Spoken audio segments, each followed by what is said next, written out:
Parfait, ici, Oui, Pierre Blé. il y a un autre aspect que nous avons éludé, même si nous avons. Les hommes vont très peu voir les gynécos. C'est vrai aussi. Oui. C'est vrai. Alors que nous accumulons beaucoup de maladies vénériennes. Tout à fait. Les maladies vénériennes ont ceci de particulier qu'elles affaiblissent la performance automatiquement. Alors, vous les accumulez et à un moment donné, ça, comme vous dites vulgairement là, ça bouge la ceinture rénale, mais c'est pas de ça qu'il s'agit. En fait, ça fait que la circulation du sang ne soit plus bonne dans le corps. Et qu'est-ce qui se passe? En fait, l'érection, c'est que le sang vient en grand flux vers le pénis. À travers les corps caverneux. Voilà. Donc, quand le sang commence à dormir, il va venir et puis caverneux vers la verge naturellement. La verge ne pourra pas se tendre normalement. Oui, bien sûr. Et si elle ne se tend pas normalement. C'est un domaine. Non. Je ne savais pas que j'étais avec des sexologues. Hein? Non, il faut qu'elle se tende normalement afin qu'elle puisse faire. Voilà. Monsieur Yemek dit il faudrait qu'elle se tende normalement. Oui, il faudrait. Paul Yombo, vraiment, il faut être debout comme la borne. Il faudrait qu'elle se tende normalement. Il faut être debout comme la borne. Vous parlez trop de choses tendues et tout ça. Permettez-moi de lire d'abord les messages. Ce qui n'est pas défendu d'ailleurs.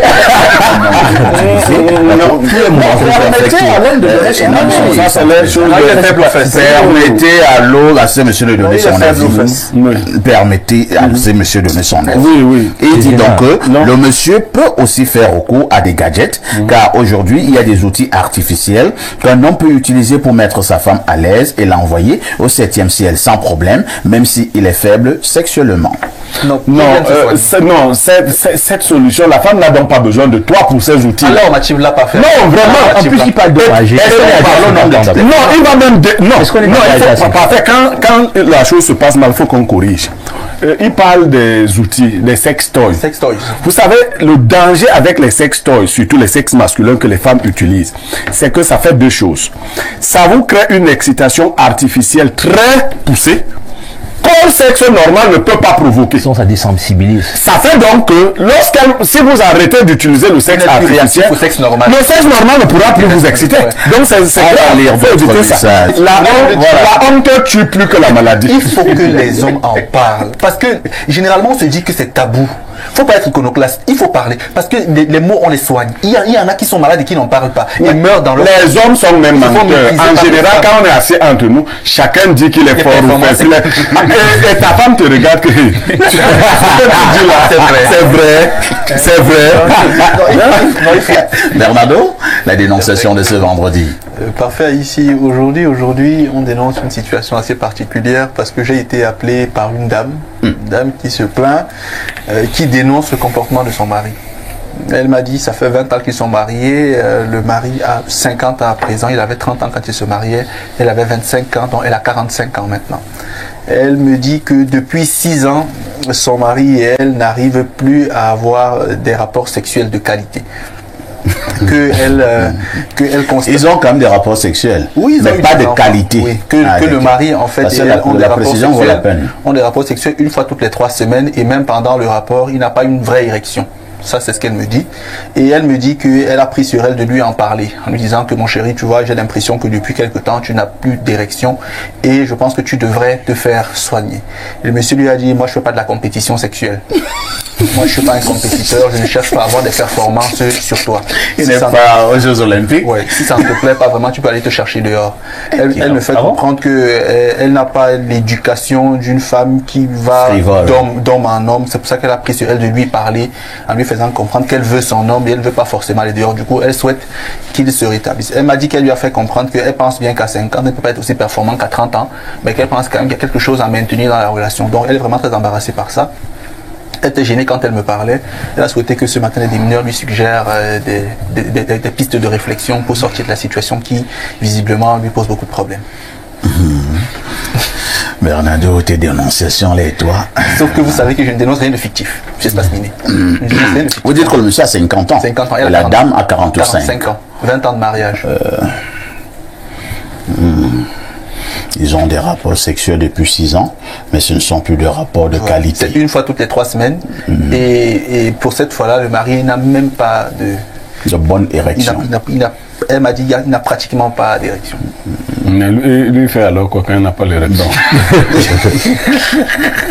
Pierre Blériot-Onyemec, nous parlons en riant, on ne va même pas nous faire un procès pour cela, mais toujours est-il que si nous faisons un sondage actuellement au Cameroun, plusieurs couples souffrent de ce que nous sommes en train de poser ce jour sur la table de dénonciation.